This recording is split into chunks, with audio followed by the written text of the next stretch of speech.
Boa noite. Tá conseguindo me ouvir direito? Porque eu não sou acostumado com o microfone, né? Mas vamos lá. Eu vou ler um capítulozinho do livro Jesus no Lar, de Chico Xavier, pelo espírito Neio Lúcio. Aí depois a gente faz a prece inicial. A Escola das Almas. Congregados em torno do Cristo, os domésticos de Simão ouviram a voz suave e persuasiva do Mestre, comentando os sagrados textos. Quando a palavra divina terminou a formosa preleção, a sogra de Pedro indagou inquieta: Senhor, afinal de contas, que vem a ser a nossa vida no lar? Contemplou a ele significativamente, demonstrando a expectativa de mais amplos esclarecimentos, e a matrona acrescentou: Iniciamos a tarefa entre flores, para encontrarmos depois pesada colheita de espinhos. No começo é a promessa de paz e compreensão. Entretanto, logo após surgem pedras e dissabores. Reparando que a senhora Galileia se sensibilizara até as lágrimas, deu-se pressa a Jesus em responder: O lar é a escola das almas, o templo onde a sabedoria divina nos habita pouco a pouco ao grande entendimento da humanidade. E sorrindo, perguntou: Que fazes inicialmente as lentilhas antes de servi-las à refeição? A interpelada respondeu: Naturalmente, Senhor, cabe-me levá-las ao fogo para que se façam suficientemente cozidas. Depois, devo temperá-las, tornando-as agradáveis ao sabor. Pretenderias também, porventura, servir pão cru à mesa? Jesus perguntou. De modo algum, tornou a velha humilde. Antes de entregá-lo ao consumo caseiro, compete-me guardá-lo ao calor do forno. Sem essa medida, o divino amigo então considerou: há também um banquete festivo na vida celestial, em que nossos sentimentos devem servir à glória do Pai. O lar, na maioria das vezes, é o santo ou o forno preparador. O que nos parece aflição ou sofrimento dentro dele é recurso espiritual. O coração, acordado para a vontade do Senhor, retira as mais luminosas bênçãos de suas lutas renovadoras, porque somente aí, de encontro uns com os outros, examinando aspirações e tendências que não são nossas, observando defeitos alheios e suportando-os, aprendemos a desfazer as próprias imperfeições. Nunca notou a rapidez da existência de um homem? A vida carnal é idêntica à flor da erva. Pela manhã emite perfume, à noite desaparece. O lar é um curso ligeiro para a fraternidade que desfrutaremos na vida eterna. Sofrimentos e conflitos naturais em seu círculo são lições. A sogra de Simão escutou atenciosa e ponderou: Senhor, há criaturas, porém, que lutam e sofrem, no entanto, jamais aprendem. O Cristo pousou na interlocutora os olhos, muito lúcidos, e tornou a indagar: Que fazes das lentilhas endurecidas que não cedem à ação do fogo? Ah, sem dúvida, atiro-os ao monturo, porque feririam a boca do comensal descuidado e confiante. Ocorre o mesmo, terminou o mestre, com a alma rebelde às sugestões edificantes do lar. A luta comum mantém a fervura benéfica. Todavia, quando chega a morte, a grande selecionadora do alimento espiritual para os celeiros de nosso Pai, os corações que não cederam ao calor santificante, mantendo-se na mesma dureza, dentro do qual foram cozidos ao forno bendito da carne, serão lançados fora, a fim de permanecerem, por tempo indeterminado, na condição de adubo entre os detritos da natureza. Foi o capítulozinho. E agora eu vou pedir para que vocês fechem os olhos, possam ir acalmando a respiração, sintonizando os pensamentos ao nosso Pai e à espiritualidade, que nós possamos agradecer pela oportunidade de estarmos todos aqui hoje, presentes em mais uma reunião, agradecer por termos tido uma ótima semana e pedir que os bons espíritos sempre estejam conosco e que nós possamos absorver o máximo da palestra de hoje. Que assim seja. Agora eu passo para a Yolanda fazer a palestra.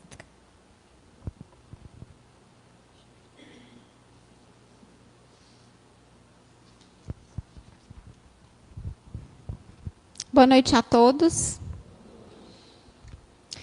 Gratos mais uma vez pela oportunidade de poder estar aqui. Neste momento eu rogo mais uma vez a proteção e o amparo dos espíritos que estão conosco, nos amparando, nos iluminando em todos os momentos. Peço discernimento também para que eu consiga passar para vocês um pouquinho do conhecimento sobre o texto de hoje. Texto que é de extrema importância para todos nós, para a sociedade. E eu demorei a decidir o tema da minha palestra, né? Dessa palestra. Geralmente eu decido mais rápido. Quando eu decidi o tema, na minha ignorância, eu imaginei que fosse um tema que eu teria uma certa facilidade para poder absorver e repassar, mas não. Foi o texto em que eu consultei mais referências bibliográficas para poder construir ele, né? Só que muita dificuldade para absorver, para tentar passar. Então, mais uma vez, eu espero o auxílio dos nossos amigos, a fim de que eu consiga, com um pouquinho que eu aprendi, a passar para vocês. Eu vou falar sobre a indissolubilidade do casamento. Vou falar para vocês as obras que eu pesquisei, algumas obras. O Evangelho segundo o Espiritismo, né, que é a nossa base, né?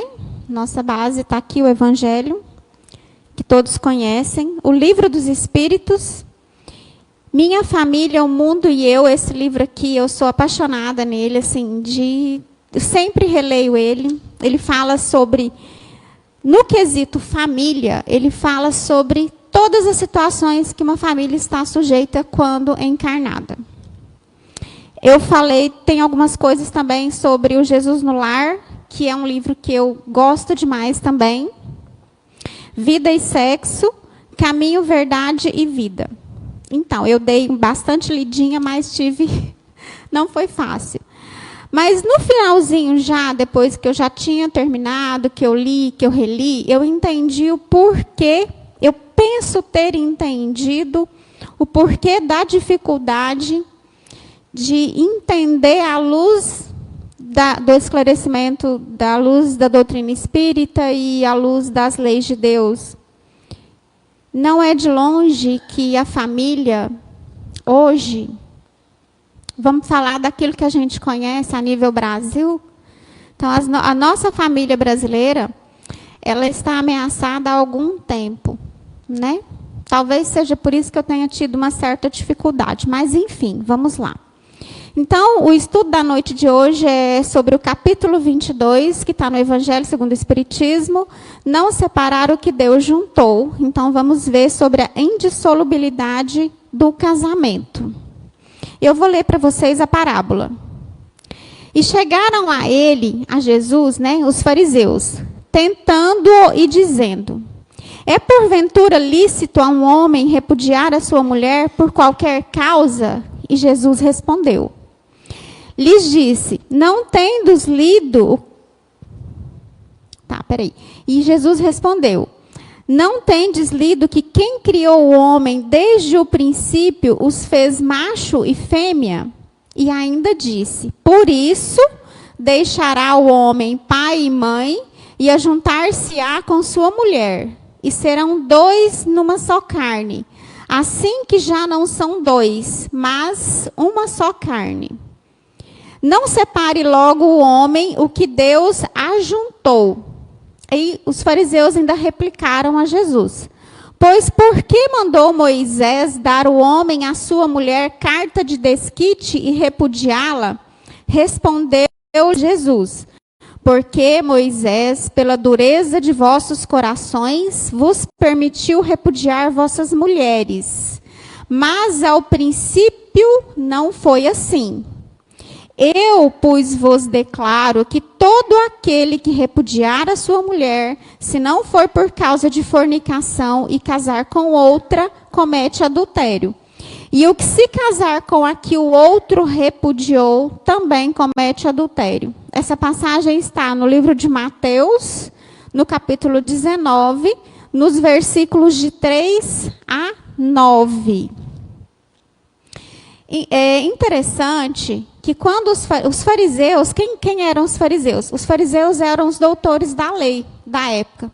Então, eram pessoas que tinham um certo entendimento sobre as leis divinas, né? Então, nós tínhamos ali uma conversa entre mestres, uma conversa entre seres que tinham certo entendimento da lei. Eu achei a maioria dos vídeos que eu assisti, os palestrantes afirmavam que os fariseus tentaram Jesus, né? Quiseram incitar ele. Porém, eu achei outro palestrante que já fez outra observação. Eram pessoas que tinham certo conhecimento. Pode ser que os fariseus tinham dúvida sobre esse texto, e quiseram esclarecer, tirar as dúvidas com a pessoa, com o espírito mais sábio, mais amoroso que eles tinham contato, que era Jesus, né? Então, pode ter acontecido esse diálogo por esses dois motivos. E como deve ser do conhecimento de todo mundo, essa questão de adultério, infelizmente, ela não é uma questão do século XXI. Infelizmente, isso faz parte da humanidade, ainda mais naqueles tempos em que os homens eram mais rudes, e infelizmente, em pleno século XXI, persiste, né? Mas nós somos espíritos em evolução. Então, quando os fariseus fizeram esses questionamentos a Jesus, Jesus sempre fez um alerta para que eles fizessem a interpretação de forma correta. É óbvio que a gente tem que analisar os textos bíblicos de acordo com a época e o lugar. Segundo Severino Celestino, que é um médium espírita, é um palestrante renomado, é um mestre e doutor em hebraico e aramaico, a nível Brasil é um dos profissionais espíritas, e profissionais mesmo, que mais tem conhecimento e estudo acerca dessas duas línguas. E ele sempre faz essa elucidação para a gente, que a gente sempre tem que analisar os textos de acordo com a época e com o lugar. Porque dependendo da época e do lugar, as palavras, as frases tinham significados diferentes. Então, eu vou, da forma que eu entendi, eu vou tentar explicar para vocês essa passagem bíblica, o que Jesus quis nos ensinar. Na época, lá na Judéia, tinham várias escolas, né, de judaísmo. Então, são 3 que tinham referências que eu vou dizer aqui. A escola do Rabino Shammai diz que o homem pode separar-se, desquitar-se no caso a mulher tem uma conduta sexual escandalosa. No caso, então, se ela realmente cometer fornicação, adultério. Já a escola do Rabino Hillel afirma que o marido tem esse direito se a esposa fizer um prato mal temperado. Salgado, ela errou a mão, ou, por exemplo, a roupa ficou mal passada, mal lavada, mal cuidada, enfim. Quer dizer, já mudou, né, o motivo do desquite. A escola do Rabino Akiba entende que o homem pode repudiar a sua esposa desde que ele encontre outra mulher mais bonita. Infelizmente, parece que isso aqui procede até os dias de hoje, né? Então, a gente vê aqui que são três opiniões de escolas diferentes. Então, como eu disse no início, os fariseus pode parecer que eles tentaram colocar Jesus numa saia justa, sendo que, se Jesus afirmasse que sim, o marido tinha o direito de repudiar a esposa, ele estaria indo contra os seus próprios ensinamentos, que eram o quê? Amor, perdão, benevolência, compreensão, paciência, passividade, né? Se ele afirmasse que a lei estaria equivocada, ele poderia ser denunciado por incitar o povo ao desrespeito às leis da época. Então, ele estaria sujeito, né, à punição severa. No entanto, Jesus diz o seguinte: observe o que está escrito na lei. Então, vamos ver o que é que a lei diz. Quem criou o homem desde o princípio os fez macho e fêmea. E ainda disse, por isso deixará o homem pai e mãe, e ajuntar-se-á com sua mulher, e serão dois numa só carne, assim que já não são dois, mas uma só carne. Então, olha só, analisando o texto, a gente entende que quem criou o homem, nesse caso aqui, ele se refere à humanidade. Aquele que criou a humanidade, a criou macho e fêmea. Foi a única diferença entre homem e mulher criada por Deus. Não existe nenhuma outra diferença. Deus não fizera um homem mais poderoso, mais sábio do que a mulher do sexo feminino. Não criou a mulher mais frágil para ser subordinada, para ser maltratada, com menos inteligência. Não. São iguais. Até porque nós espíritas sabemos que todos nós espíritos fomos criados simples e ignorantes. Mais uma afirmativa de que somos todos iguais com uma única diferença. Única, macho e fêmea. Então, Jesus não poderia aprovar ou dizer que sim. O marido poderia repudiar a sua esposa por esses motivos, certo? Agora, outra situação de extrema importância. E Jesus ainda disse, por isso deixará o homem pai e mãe, e ajuntar-se-á com sua mulher, e serão dois numa só carne. Assim que já não são dois, mas uma só carne, ele ainda afirma. Isso que quer dizer o quê? Jesus fazia várias advertências. A gente é que às vezes não entendia e não percebia, né? Principalmente naquela época. Até hoje, às vezes a gente tem dificuldade de entender. Mas aqui ele estaria dizendo o seguinte: o casal decidiu pelo matrimônio, pois bem, assuma a sua esposa, seja responsável 100% por ela, construa o seu lar e a partir de então serão dois numa só carne. Então está dizendo, olha, vocês querem casar? Então assumam o compromisso de vocês. Sejam responsáveis a partir de agora um pelo outro. E daqui uns dias vocês se tornarão um só. Então ele está querendo dizer o seguinte, virão os filhos. Olha como que se a gente parar para analisar, é lógico que com muito auxílio, Às vezes a gente consegue entender os ensinamentos bíblicos. Então, ele afirma, ele fala, olha, vai casar, a primeira coisa, você tem que assumir a responsabilidade. Pela esposa, pelo lar. Aí, tem outra situação, que eu vou falar para vocês o seguinte. Eu vou falar depois. Inclusive, Kardec fez a seguinte pergunta para os espíritos, que está no Livro dos Espíritos, dentro da pergunta 696. Ele perguntou assim, qual seria o efeito da abolição do casamento sobre a sociedade humana? Aí os espíritos responderam, o retorno à vida dos animais. Ou seja, se de repente a sociedade resolver não mais firmar união entre dois seres, construir família, gente, porque o que é a família? A família é a base da sociedade. Nós vamos voltar ao mundo dos brutos, nós vamos nos tornar piores que os animais que são irracionais.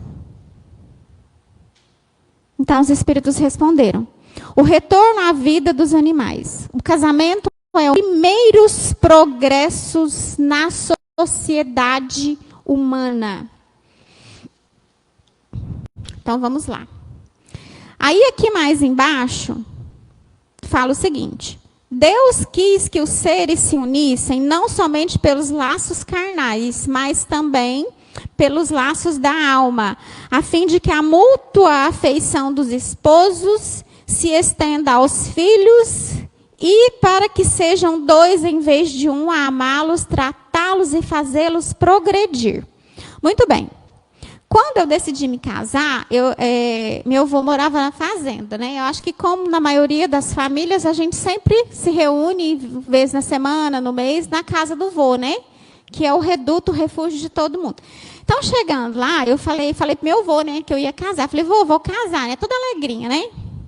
E vocês sabem que essas pessoas mais velhas, eles são muito centrados, eles conversam muito pouco. Então, muitas vezes, uma frase que eles fazem resume uma palestra, né, Soraya? A única coisa que meu avô me falou, eu tenho certeza que alguém já ouviu isso, ele falou assim, ele perguntou assim, vocês já comeram 1 quilo de sal junto? A única coisa que ele me perguntou. Eu não respondi. Para quem não conhece esse ditado popular antigo, eu vou explicar. Todos nós sabemos que o sal é um tempero que a gente usa em pequenas quantidades, bem pequenas quantidades, para temperar o alimento.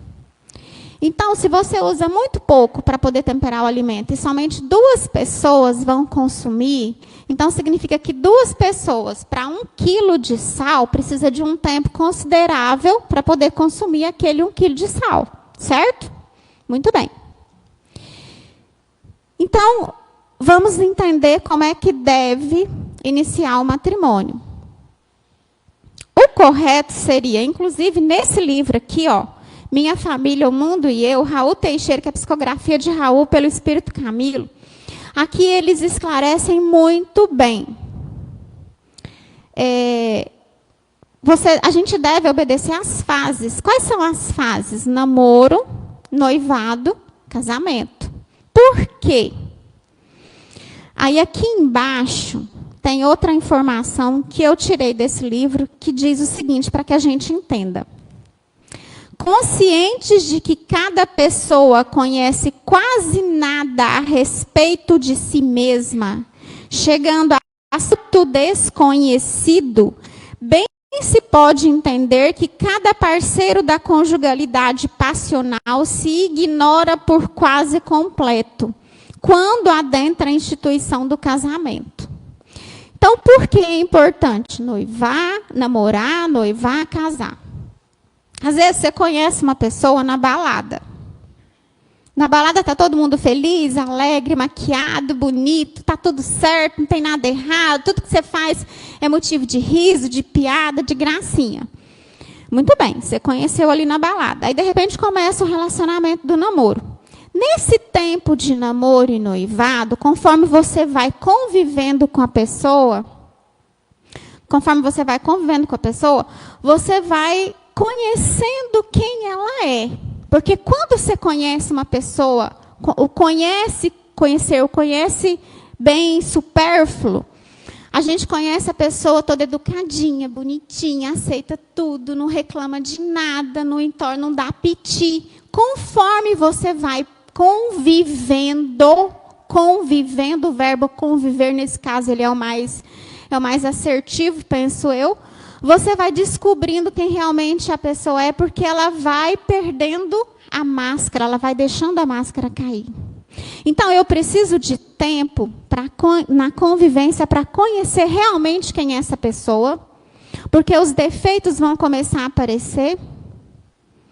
E aí, o sentimento que vai nutrir esse relacionamento, a partir do momento que você realmente começar a conhecer verdadeiramente quem é essa pessoa, você vai saber se realmente você a ama, a ponto de suportar, de entender e de querer auxiliar aquela outra pessoa a superar as dificuldades dela.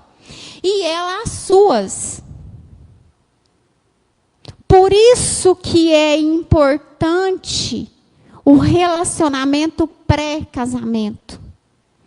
E nem assim, às vezes, olha aqui, ó, cada um conhece quase nada a respeito de si mesmo. A gente não se conhece. Porque, então, vejam só. O que a gente tem que levar em conta, olha só, cultura diferente, valores morais. Tem uma pessoa de Minas Gerais e uma do Pará. Por um acaso, eu vou citar esse exemplo. Uma do centro-oeste, do sudeste e uma do norte. O que acontece? Um gosta de galinha caipira. O outro gosta de buchada. Então, já são duas diferenças. A cultura é diferente, mas está junto. Nós temos que ver os valores éticos e morais que cada um traz. Será que a forma que aquela pessoa tem um entendimento sobre Jesus, sobre família, sobre respeito pelo outro, será que eu vou conseguir mudar? Porque uma coisa é a seguinte, pessoal, quando a gente está interessado, você fala, não, eu vou mudar. Só que num relacionamento, é dar e receber, existe troca. Por isso a importância da vivência é importante. Você tem que conhecer bem com quem você está. E mesmo assim, a gente chega, acredite vocês, a não conhecer 100%. Às vezes você mora anos e anos com aquela pessoa e você não conhece verdadeiramente aquela pessoa. Nós vemos tragédias todos os dias nas famílias. Pai que matou filho, filho que matou pai. Então, nós recebemos no lar, a família no lar envolvida, nós temos aí espíritos afins, é claro, né? Mas nós temos também almas que precisaram se encontrar através desse cadinho santo que é a família que Jesus fala aqui, porque o lar é o refúgio das almas, é onde nós temos a condição de aparar as nossas arestas, porque se eu amo, eu quero ficar junto. Por isso que lá na frente vai falar assim, ó, não separar o homem o que Deus ajuntou. Um relacionamento, quando ele é baseado, aqui fala, bem bonitinho, deixa eu achar aqui. Sim, mas enfim, o relacionamento, quando ele é baseado na maior lei de Deus, que é a lei do amor, aquele amor que tudo supera, que tudo suporta, que tudo crê, que tudo espera, você consegue caminhar com o outro, ajudando o outro, sem violentar consciência, sem violências físicas, sem violências psicológicas. Então, no relacionamento, numa família, nós vamos receber vários tipos de pessoas, vários tipos de espíritos. Por isso, a importância de você saber escolher bem. Para não ter aqueles casamentos que você conhece hoje, amanhã casou, daí 3, 6 meses, está separado, aí o que acontece? Surgiu daquele relacionamento um filho que já não mais será criado pelos pais, será por um ou por outro. E aí o que vai acontecer, na maioria das vezes, é que fica com a mãe. Então o pai já não tem mais convivência, não participa da vida do filho. O filho vai crescer se sentindo rejeitado pela falta do amor do pai ou da mãe, que seja, porque existem mães que abandonam pais que criam. Qual é a estrutura desse filho? Essa família foi despedaçada. Aí, de repente, ajunta-se com outro. Então, por que o texto aqui fala, a parábola fala o seguinte, não separe logo o homem e o que Deus ajuntou. Muitas vezes o divórcio é uma lei humana, que a finalidade é separar legalmente o que de fato já estava separado. Porque se a união foi pela lei do amor, lei humana nenhuma vai separar. Acreditem vocês, num relacionamento, num matrimônio, não vive só de flores, igual falou aqui, né? A senhorinha falou que no início era flores e depois era só de sabores, pedras, sofrimento. Não está escrito aqui que você vai viver feliz para sempre. O feliz para sempre não existe. Precisa existir o amor de almas, o querer ficar junto, o querer crescer junto, o querer superar junto, o querer aprender junto. Evoluir junto, para que com esse sentimento, que é o maior sentimento que resume todos os outros, quando as dificuldades, as dores baterem, vocês vão conseguir suportar.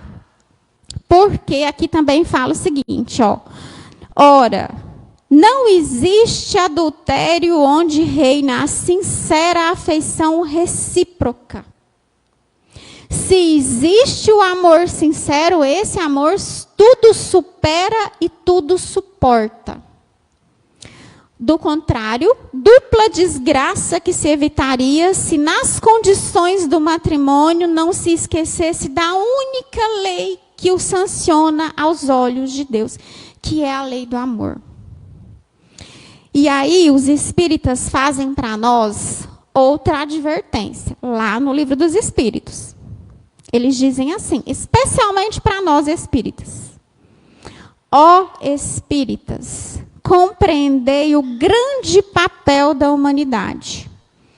Compreendei que quando produzes um corpo, a alma que nele encarna vem do espaço para progredir. Ainda dá outro cutucão. Tomais conhecimento dos vossos deveres e ponde o vosso amor em aproximar essa alma de Deus. Planejam, decidam em comum acordo os dois, na hora e no momento de ter os filhos. Porque lá no plano espiritual, vocês assumiram. Deus perguntou assim, Richard, para mim, Yolanda, o Richard está aqui. Eu posso te confiar esse meu filho? Posso te entregar o espírito de meu filho, que eu tanto amo, que é a Marilis, que você vai cuidar para mim? Eu olhei para ele e disse assim, sim, eu vou cuidar. Pode me entregar que eu vou cuidar. Foi isso que cada um de nós, foi esse compromisso que cada um de nós fizemos com o Pai. Às vezes é duro, mas quando os filhos falham, na maioria das vezes, na grande maioria das vezes, foi porque os pais abriram mão do compromisso que fizeram com Deus. Aí a gente ouve aquela historinha assim, já fez 18 anos, agora se vira, é dono de si. Se for meu filho, não. Eles podem confirmar isso na minha ausência. Porque Eu só vou deixar de ser mãe o dia que eu morrer. Aí sim vai cessar o meu compromisso enquanto encarnada. Aí o que eu vou fazer?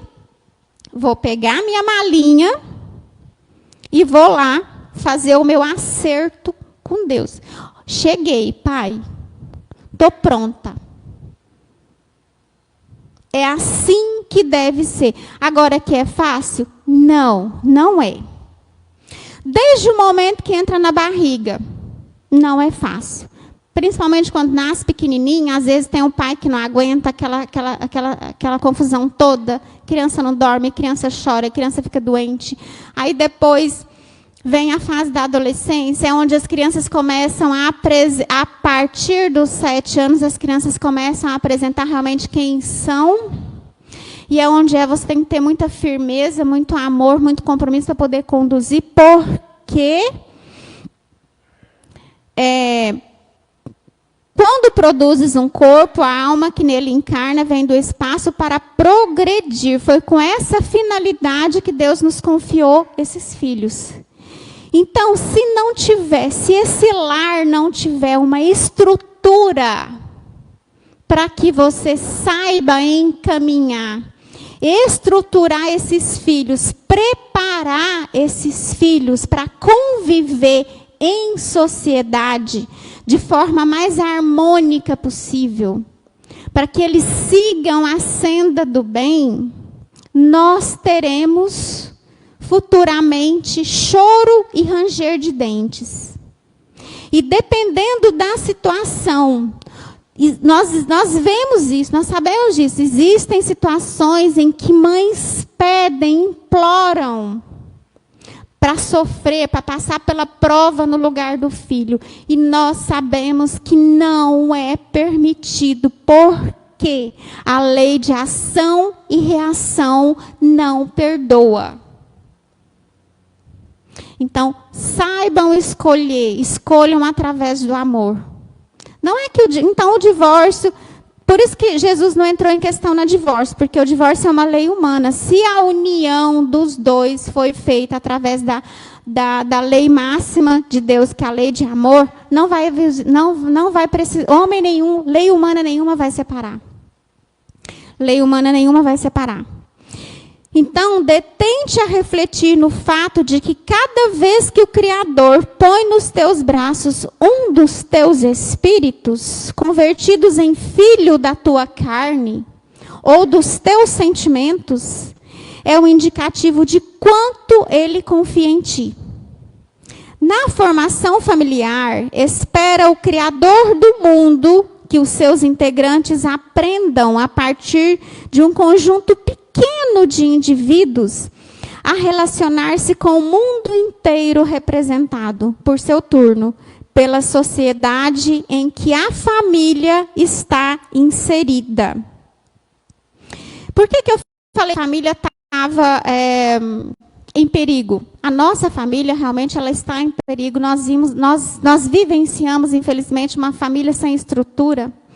Uma família onde os pais não dão muita atenção, não dão limites, não aplicam corrigendas nos seus filhos. Certa vez, aqui nessa casa, eu vi uma profissional da área da psicologia, que trabalha nessa área, especialmente com jovens, com adultos jovens, ela relatando um caso seguinte, que eu acho que vale bem relatar aqui. Foi algo que me marcou bastante. Num trabalho que ela estava fazendo com vários adolescentes, tinha uma moça que não interagia. Uma moça já de tipo 19, 21 anos. Tá? Ela não conseguia interagir, sempre triste ali, recatada, tímida no lugar dela. E aí, no finalzinho já, né, dos trabalhos que essa profissional estava fazendo, aí a moça se abriu. Era uma moça de família estada, né, quer dizer, não passava dificuldades. E essa moça se abriu com a psicóloga e disse o seguinte, que a única coisa que ela queria ou gostaria de ouvir da mãe dela era um não. Não vai. Não, você não pode. Porque quem ama, cuida. Quem ama, limita. Gente, amar dá trabalho. Amar é trabalhoso, é difícil. Mas é o sentimento que mais nos aproxima da lei de Deus. Então, veja só, a gente tem que cuidar.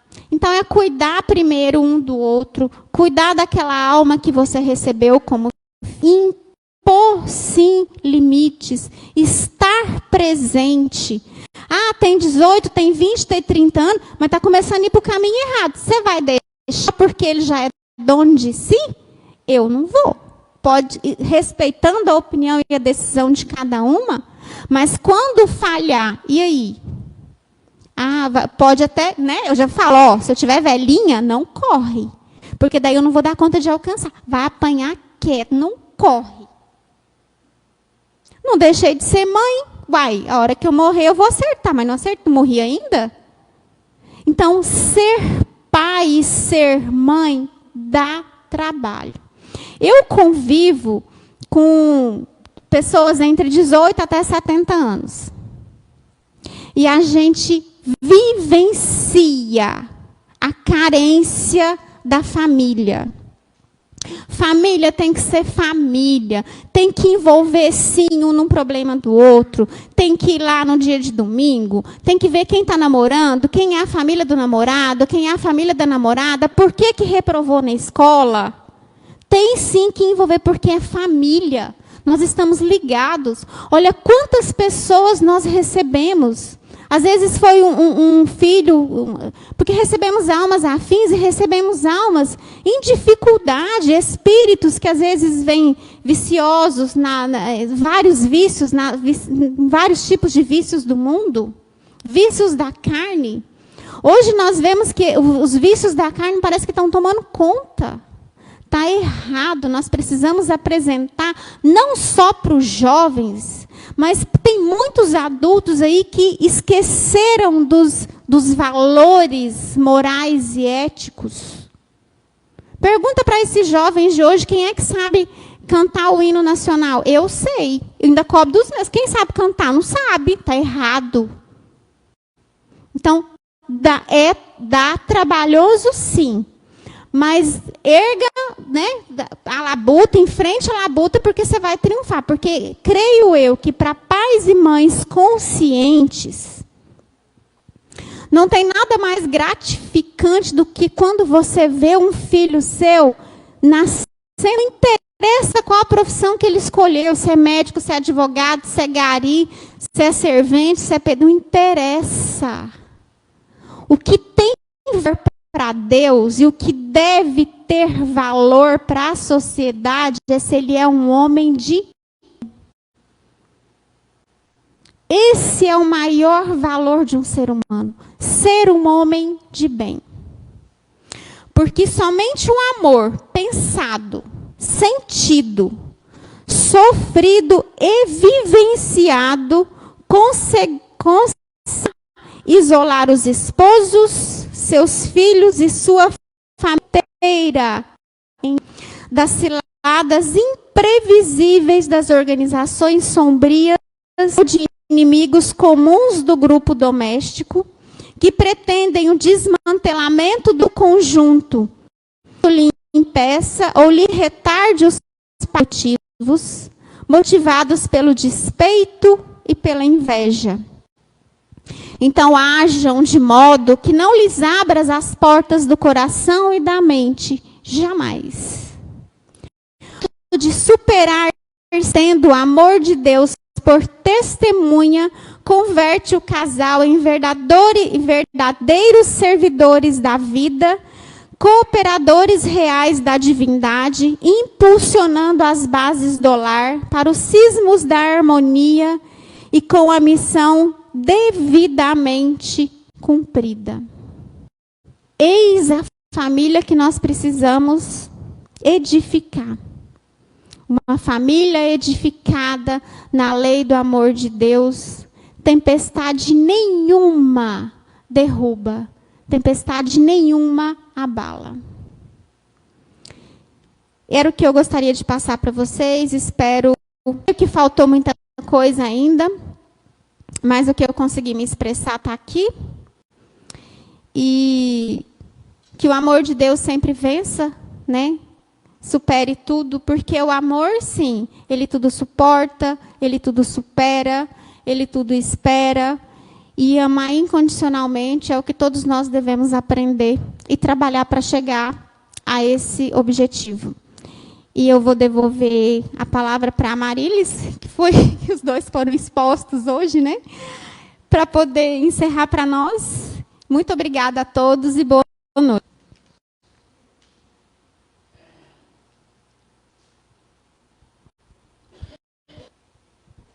Boa noite, novamente. Já vamos encerrar mais uma quinta-feira, mais uma noite de palestra. E eu vou pedir para vocês, mais uma vez, fecharem os olhos, elevarem o pensamento a Deus, para a gente poder ir acalmando, depois de uma palestra acelerada, para a gente conseguir entrar no passo bem tranquilo, e que a gente possa, mais uma vez, agradecer a Deus por termos concluído mais esta noite, mais esta semana. Pedir que os bons possam amparar todas as famílias, a nossa volta para casa, o nosso fim de semana, e que nós possamos, mais uma vez, ter a oportunidade, mais uma oportunidade, né, de poder fazer o bem e continuar no caminho de Jesus. Que assim seja.